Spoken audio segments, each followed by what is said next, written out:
তো তোমার নেতা রাজনীতি করে কার বিধানে? হ্যাঁ বলো বলো।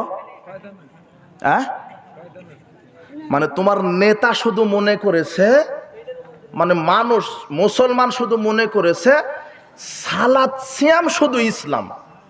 ইসলাম মানে ইবাদত মানে শুধু সালাত সিয়াম করা, আর টাকা থাকলে হজ করা, টাকা থাকলে মসজিদ নির্মাণ করা।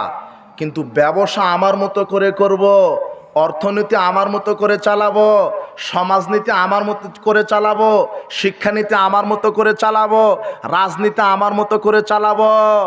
তোমার নেতা মুসলিম নয়, তোমার নেতা মুশরিক, মুনাফিক, ফাসিক, জালেম।